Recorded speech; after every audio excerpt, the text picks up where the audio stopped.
Did you know that 20 million animals are tested annually in laboratories in the United States alone?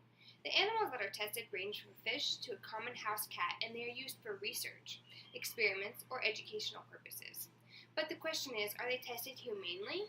Whether it is from dissection in class or evaluation of the safety of a product, animals used in labs suffer throughout their entire lives. Today, I am going to talk about animal testing and the statistics on how many animals are tested on, the cruel things that are done to animals, and what kind of testing is done. First of all, the statistics on animals is tremendous. I just want to share some of that statistic information with you that I found on a website called Statistic Brain from the Animal Welfare Association.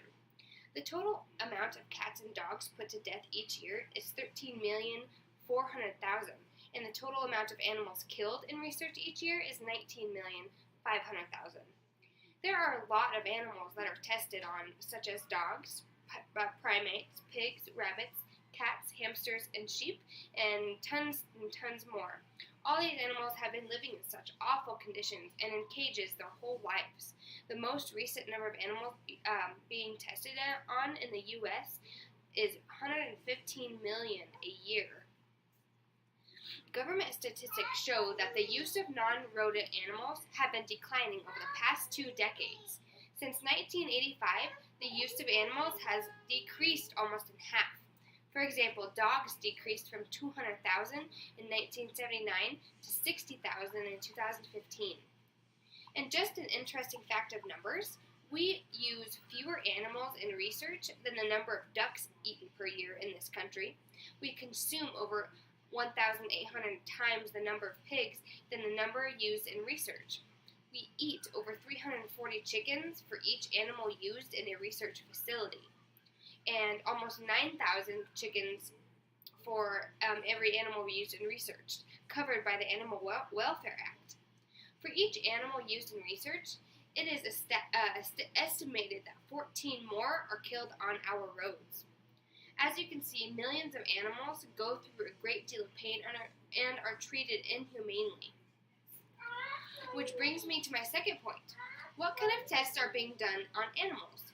The products that are tested on animals are cosmetics, drugs, food additives, supplements, household products, pesticides, and industrial chemicals. The tests that are done with these products are acute toxicity tests, which determines the danger of a single short-term exposure to a chemical by force feeding, forced inhalation, and eye or skin contact. Animals will endure severe abdominal pain, diarrhea, convulsions, seizures, paralysis, or bleeding from the nose, mouth, or genitals before they are killed or die. I am now going to explain to you 4 of the tests that are done. Number 1, eye and skin irritation and corrosion testing. The Draize eye and skin irritation and corrosion tests date back to the 1940s. In these tests, a substance is dripped into a rabbit's eyes or smeared onto their shaved skin. Laboratory technicians then record the damage, which can include inflamed skin, ulcers, bleeding, bloody scabs, swollen eyelids, irritated and cloudy eyes, or even blindness. At specific intervals for up to 2 weeks, there is no requirement to provide the animals with any pain-relieving drugs during this prolonged process. Number 2, skin sensitization testing. The guinea pig maximization test. It stands for GPMT. For skin sensitization, in which experimenters inject the animals with a test substance multiple times and measure any allergic reaction that's initially described in 1969. This test may cause guinea pig skin to become itchy, inflamed, ulcerated, or otherwise painful as a result of an allergic reaction. This reaction is further intensified by the use of adjunctives, which increase the body's immune response. Number 3, I always have issues with this word, so just bear with me. It's carcinogenicity testing. The rodent carcinogenicity biopsy is a test in which rats or mice are forced to ingest or inhale a test substance, or the test substance is injected into or spread onto their skin. The substances are administered to the animals for up to 2 years before they are killed so that researchers can look for signs of cancer, such as abdominal cells or tumor formation. A 2002 review of existing data suggests a high degree of both false positives and false negatives when using rodents to predict carcinogenicity in humans. Number 4. Reproductive and developmental toxicity testing. Reproductive and developmental toxicity tests attempt to assess the effect a substance has on the reproductive ability of an animal and on the developmental of offspring. During these tests, experimenters administer a test substance to rats several weeks prior to mating through gestation, and both the fertility of the adults and the growth, survival, and development of the offspring are examined. In 2-generation studies, the effects that a substance has on the fertility and toxicity of the second-generation offspring. The two-generation test increases the number of animals used in these tests and subjects them to potentially harmful substances for extended periods of time. Lastly, all the animals I had explained above, such as cats, live their lives getting screws drilled in their heads to measure their brain activity. Not only do they get screws in their heads, but their eyes and ears are removed to crush the optic nerves that transmit the impulses to the brain. Other animals get products shoved down their throats just to make sure that the makeup or shampoo sold in stores is safe for everybody. Every year, over 100 million animals used in experiments are killed. Every animal that died in these experiments were trapped in a small cage with minimal interactions with other animals. Animals that were bred in labs have never, ever had the chance to go outside and breathe fresh air. Animals are tested to ensure that medications and cosmetics will work. Many of these tests are not even necessary. Labs usually do the same test over again, which leads to misleading or inaccurate results.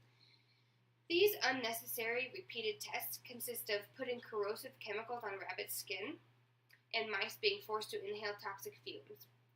Although these tests verify how safe products are and if they will work before they sell to the public, many tests are inaccurate and extremely unfair to the animals.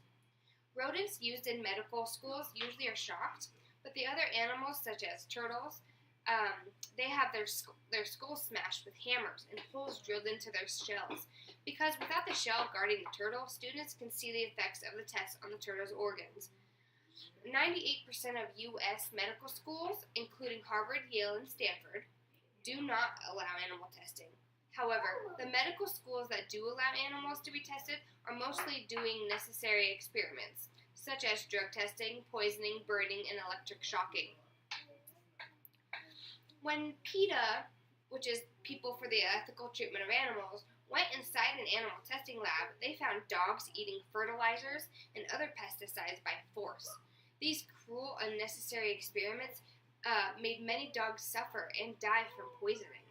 According to an anonymous person on an article online, it's called The Guardian, she says, "The first time I had to kill one by dislocating its neck, my hand shook so much that I had to have my supervisor take over." She also explains that her boss said it happens to everyone. The anonymous woman also told The Guardian that once an animal died in surgery before she had the chance to get any useful results, that was the first time she felt that a life had been wasted, and she ended up crying. Animal testing is not only unfair to animals, it is also unfair to those humans who are forced to perform these tests. PETA reported that students who test on animals are mentally scared and sometimes leave the science field as a result. I just explained the statistics on animal testing, what products and tests are done on animals, and what kind of cruelty animals are put through. It is a very inhumane way to test human products on animals, and I hope someday that there will be a better and more humane way to do product testing. I hope now that you have heard how animals are treated, you will agree that animal testing is morally wrong.